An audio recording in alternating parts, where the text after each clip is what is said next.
नमस्कार, मैं साधना पांडे मार्गदर्शन पे आपका स्वागत करती हूँ। दोस्तों, आज मैं बात करने आई हूँ सोमवती अमावस्या पे किस विधि से आप अपने कोई भी कष्ट यानी धन की परेशानी हो, कर्ज मुक्ति, शीघ्र विवाह, दाम्पत्य जीवन में कलह है, सुख की कमी है, यानी कहूँ तो संपूर्ण समस्याओं का एक हल आपको निकलने वाला है। वो किस दिन निकलने वाला है? तो सोमवती अमावस्या, जो कि 12 अप्रैल को आने वाली है। दोस्तों, ये संयोग जो है काफ़ी दुर्लभ होता है, यानी कि वर्ष में 1 या 2 बार भी इस तरह का संयोग हमें प्राप्त हो पाता है, यानी कि अमावस्या तिथि भी हो और सोमवार भी हो। सोमवार का महत्व और अमावस्या मिलकर के ये महत्व जो है वो बहुत अधिक बढ़ा देती है। दोस्तों, इसकी जो शास्त्रों में महिमा है वो कहा गया है कि अमा का अर्थ होता है जमा करना, सोम का अर्थ होता है अमृत और वस्या का अर्थ वास करना। यानी दोस्तों, आज की तिथि में जो है वह अमृत का वास होता है। इस तिथि में, इस समय, इस मुहूर्त में कोई भी उपाय करते हैं, कुछ भी कार्य करते हैं आप, तो कुछ भी कार्य का अर्थ होता है दोस्तों कि पूजा पाठ से जुड़ा हुआ ही भगवान शिव को मनाने। देखिए, सोमवार तिथि भगवान शिव की प्रिय तिथि है और इस तिथि में जब अमावस्या आती है तो इससे चंद्रमा भी प्रसन्न होते हैं। जबकि चंद्रमा तो जानते ही हैं आप, मतलब मैं अक्सर आपको वीडियो में ये बात बताती हूँ कि चंद्रमा मनुष्यो जाता, मन के कारक चंद्रमा है और भगवान भोलेनाथ की कृपा जो है प्राप्त करते हैं तो चंद्रमा की कृपा आपको स्वतः ही प्राप्त होती है। एक चीज़ मैं और बता दूं आपको कि अगर ये वीडियो आप जो है स्किप करके और आगे बढ़ गए तो आप बातों को अच्छी प्रकार समझ नहीं पाएंगे। देखिए, मैं हमेशा आपको इस तरह की बातें नहीं बताती हूँ। हमेशा का मतलब कि ये नहीं कहती हूँ आपको कि वीडियो स्किप नहीं कीजिए, क्योंकि आपकी इच्छा, आप क्या लेना चाहते हैं, कितना ज्ञान लेना चाहते हैं, वो आपकी इच्छा पे निर्भर है। परंतु हाँ, मैं ये कहूँगी कि आज की वीडियो अगर आप स्किप करके पहुँचते हैं तो आधा अधूरा ज्ञान जो है हमेशा खतरनाक होता है, इसलिए आपको संपूर्ण ज्ञान लेना ही चाहिए। अब चलते हैं विषय की तरफ कि देखिए मैं आज क्या कहने वाली हूँ। तो देखिए, सोमवती अमावस्या का तो मैंने आपको अर्थ बता दिया कि आज की तिथि में जो है अमृत का वास होता है। ऐसी मान्यता है कि अगर हम पीपल की पूजा करते हैं तो पितर तृप्त होते हैं, लक्ष्मी की कृपा होती है। दूसरी चीज़ है, अगली जो कल वीडियो आने वाली है वो भी बन चुकी है, अपलोड होना बाकी है, उसमें आप जानेंगे कि किस अमावस्या के दिन क्या आपको करना चाहिए, यानी कि घर में हम ऐसा कुछ क्या कर सकते हैं जिससे आपका जीवन जो है सुखी हो। ये छोटे छोटे कार्य जो है दोस्तों आपके जीवन से जो है तकलीफों को दूर करते हैं। तो मैं कह रही थी दोस्तों, देखिए एक जो है मेरा अनुभव मैं आपको बताती हूँ, तभी आप इस चीज़ों को समझ पाएंगे। देखिए, अगर आप शिव पुराण पढ़ेंगे तो उसमें भगवान शिव की लीलाएं होंगी, उनकी चर्चाएं होंगी, उनका महत्व होगा। वहीं अगर आप विष्णु पुराण पढ़ रहे हैं, अन्य कोई पुराण पढ़ रहे हैं, तो उससे जुड़े हुए देवी देवता का उसमें वर्णन होता है, उनकी चर्चा होती है। पर अगर मैं अपना एक पर्सनल अनुभव आपको बताऊं तो अगर आपके जीवन में सुख की कमी है, सुख की कमी का मतलब दोस्तों वो सुख किसी भी प्रकार का हो सकता है। तो आप कभी कभी जो है व्यक्ति बहुत सारे पैसे कमा लेता है पर उसकी संतान जो है नालायक निकल जाती है, उसका कहना नहीं मानती है। कभी कभी जो है कर्जे बहुत ज़्यादा हो जाते हैं, एक कर्जे को उतारने के लिए दूसरा कर्ज लेना पड़ जाता है। कभी कभी बहुत सारे इस समय जो प्रश्न आ रहे हैं वो प्रेम विवाह से जुड़े हुए आ रहे हैं। तो आप ऐसे में ये उपाय आप करिए, बाकी सब कुछ महादेव के हाथ छोड़िए। तो देखिए, मैं कह रही थी कि जो मैंने अनुभव किया है वो ये किया है कि अगर कोई आपको कष्ट है, कोई संकट है, तो आप शीघ्र बिना विलंब जो है महादेव की शरण में जाइए। और ये तिथि सोमवार और अमावस्या का जो संगम बना हुआ है, इस तिथि में अगर आप महादेव के पास जाते हैं अपनी समस्याओं को लेकर के, तो निश्चित रूप से महादेव आपकी समस्याओं को दूर करेंगे।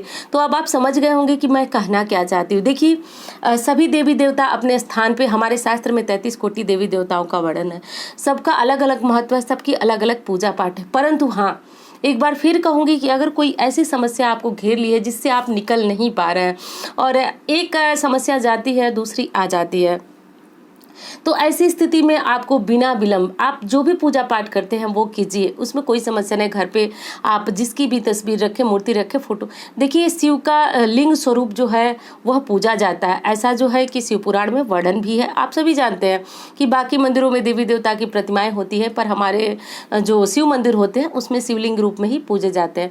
तो शिवलिंग के पास जाकर के आपको पूजा अभिषेक करना जरूरी है। और दूसरी चीज़ है कि जो चीज़ें मैं आज कह रही हूँ वो चीज़ें जब आप शिव हुई पूजा शुरू करेंगे तो आप स्वयं लोगों को उपदेश देते हुए फिरेंगे, मुझे बताने या कहने की कोई आवश्यकता ही नहीं होगी। तो देखिए, मैंने मोटे शब्दों में आपको बता दिया कि समस्या जो भी हो, आपकी जो भी समस्या हो, अगर आप चाहते हैं कि उससे शीघ्र आपको मुक्ति मिले। दोस्तों, कभी कभी तो ऐसा देखा जाता है कि हमारे पास सर्वत्र सुख सुविधाएं हैं, परंतु हम खुश नहीं हैं, हम सुखी नहीं हैं। ऐसा क्यों होता है? क्योंकि जो जीवन में बुरे ग्रह होते हैं वो सब सुख रहने के बाद भी हमें दुखी करते हैं। तो चाहे वो हमारे बेटे के रूप में हो सकता है, बेटी के रूप में, रिश्तेदार के रूप में। कभी कभी तो कलह इतना ज़्यादा बढ़ जाता है रिश्तेदारों से कि घर की शांति जो है भंग हो जाती है। यानी कहने को देखिए तो कारण हमारे पास कुछ भी नहीं है, पैसे भी हैं, सारी सुख सुविधाएं हैं, परंतु रिश्तेदारों की वजह से आज हम कलह में हैं। हमारे घर जो है भोजन भी अच्छी प्रकार नहीं बन पा रहा है, क्योंकि हम बहुत ज़्यादा मानसिक रूप से तंग है, परेशान है। तो देखिए, मैंने कहा कि इस स्थिति में एक बार फिर बता रही हूँ, कष्ट जो भी हो, आपको लग सकता है कि मैं बातें कई बार बता रही हूँ, लेकिन दोस्तों मेरी ये समस्या है कि मैं आपको सोचती हूँ कि किस प्रकार अपने मन की बातें आपके मन में डाल दूँ, किस तरह मैं आपको बता सकूँ। इसलिए हो सकता है कि मैं बातों को 2 बार बता रही हूँ, इसलिए आप क्षमा कीजिएगा। तो मैं सिर्फ ये बता रही हूँ कि आप बिना विलम्ब किए, देखिए, अमावस्या तिथि को आपको भगवान भोलेनाथ के यहाँ जा कर के, और जिस विधि से आप पूजा कर सके, आप कोई विधि मत मानिए, कुछ मत मानिए, आप बस भगवान को जल चढ़ाइए। देखिए, भगवान भोलेनाथ की पूजा में कोई बहुत विशेष आडंबर नहीं, कुछ भी आप घर से प्रसाद ले जाइए। बेलपत्र अगर मिल सके तो बहुत अच्छी बात है। और बहुत जगहों पे भाई बहनों ने कमेंट किया कि वहाँ पे लॉकडाउन लग चुका है तो मंदिर कैसे जाए। तो देखिए, अगर आपके घर के आसपास कोई छोटा मंदिर हो, देखिए छोटा बड़ा कोई मंदिर महत्व नहीं रखता है, तो छोटा मंदिर हो तो भी आप जाइए, शिवालय। अगर आपने घर में शिवलिंग रखा है तो भी आप घर में तो पूजा कर ही रहे हैं। और अगर आपके पास कोई ऑप्शन नहीं है, आप नहीं कर सकते हैं, तो आप घर पे ही जो चीज़ें मैं बता रही हूँ, भगवान भोलेनाथ को उसी विधि से प्रसन्न कीजिए। और जैसे कल की वीडियो आएगी उसमें आप जानेंगे कि घर, हमारा जो घर होता है वह मुख्य बिंदु होती है हमको खुश रखने में। तो घर पे अमावस्या के दिन ऐसा क्या करें जिससे हमारा जीवन जो है सुखी होगा। तो ये वीडियो मैं बना चुकी हूँ, अपलोड बाकी है, जो कि कल होगी। तो मैं बात कर रही थी कि महादेव को जो मनाने के लिए आप अगर किसी मंदिर जा सके तो अति उत्तम। मानिए कि कष्ट कटता ही एकदम 1-2 बार सोमवार को जाते जाते ही कष्ट कट जाता है। तो आपको जल ले जाना है, और अगर पंचामृत मिल सके, पंचामृत दूध, घी और शहद, चीनी, तो ये सारी चीज़ें आप ले लीजिए और ले करके आप भोलेनाथ का अभिषेक कीजिए। अगर चंदन मिल सके सफ़ेद तो वो लगाइए। देखिए, सामग्री में आप लोग बोलते हैं कि मैम आप सामग्री नहीं बताती है। मेरे मन में जो है मैं बता दूँ तो सामग्री बहुत अधिक महत्व नहीं रखती है। आप क्या सामग्री ले जाते हैं वो बहुत अधिक महत्व। अगर महादेव की कृपा हुई तो वो निश्चित रूप से जो चाहेंगे आपके ऊपर चढ़वा लेंगे। निश्चित ये बातें मैं बोल रही हूँ, ये महादेव की कृपा से ही बोल रही हूँ। वो जो चाहेंगे वो आप जो है कि महादेव के ऊपर चढ़ा देंगे। वो ऐसी स्थिति बन जाएगी कि आपके सामने से आकर के कोई दे देगा बेलपत्र, आप मंदिर में पूजा करें और आप चढ़ा देंगे। ये कही हुई बात नहीं है, ये मेरा अनुभव है, और ऐसा कई बार हो चुका है मेरे साथ कि मैं घर से तो कुछ नहीं ले गई हूँ और मंदिर जाकर के संपूर्ण सामग्री मुझे प्राप्त हो गई है। तो ये महादेव की कृपा है। तो मेरे कहने का ये अर्थ बिल्कुल नहीं है कि आप कुछ घर से मत ले जाइए। आप पूरी कोशिश कीजिए, पूरी कोशिश के बाद भी अगर आपको बेलपत्र नहीं प्राप्त हो पाता है तो ऐसी स्थिति में अब भोलेनाथ के ऊपर आप छोड़ दीजिए। अगर वो चाहेंगे तो बेलपत्र आपको प्राप्त होगा, नहीं चाहेंगे तो नहीं प्राप्त होगा। दूसरी चीज़ कि अगर मंदिर में गिरा हुआ बेलपत्र है, यानी शिवलिंग पे चढ़ाया हुआ बेलपत्र, गिरा हुआ का मतलब कि बाहर कहीं गिरा हुआ बेलपत्र नहीं उठाना है आपको। शिवलिंग पे चढ़ाया हुआ बेलपत्र जो है धो करके और आप इसको पुनः शिव जी पे अर्पित कर सकते हैं। इसका उतना ही पुण्य होगा, जिसने पहली बार चढ़ाया उतना ही आपको भी पुण्य की प्राप्ति होगी। तो ये सारी चीज़ें आप ले जाइए। एक दीपक ले जाइए। दीपक आप गाय के घी का जलाइए, तिल के तेल का जलाइए। ये 2 दीपक जलाना जो है बहुत उचित होता है।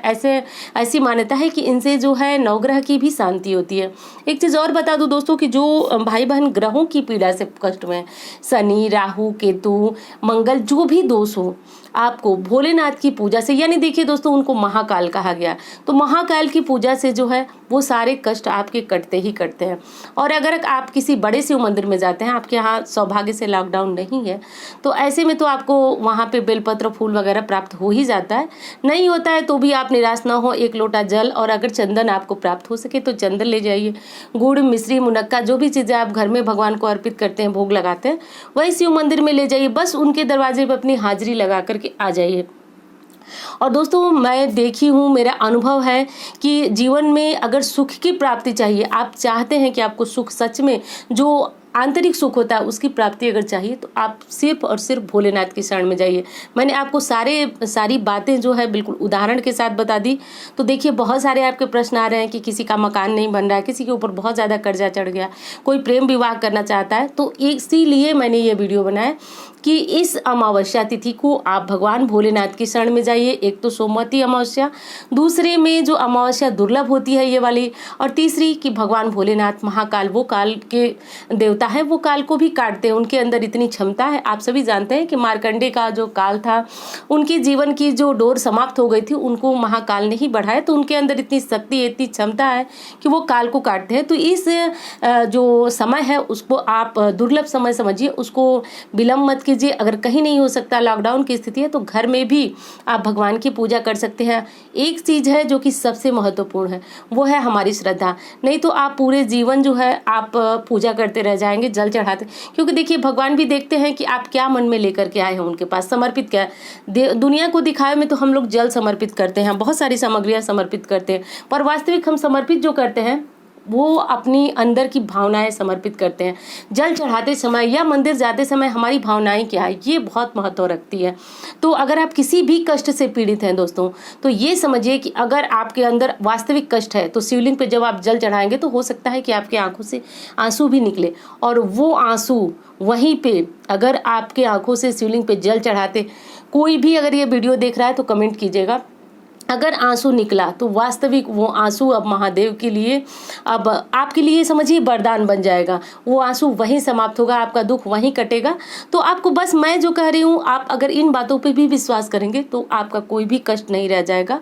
और दोस्तों, ये जानकारी आपको देना मुझे बहुत ज़रूरी था, क्योंकि इस शुभ मुहूर्त में आप पूजा करें, प्रति सोमवार आप मंदिर जाएं, स्थितियाँ नहीं है तो घर पे पूजा करें।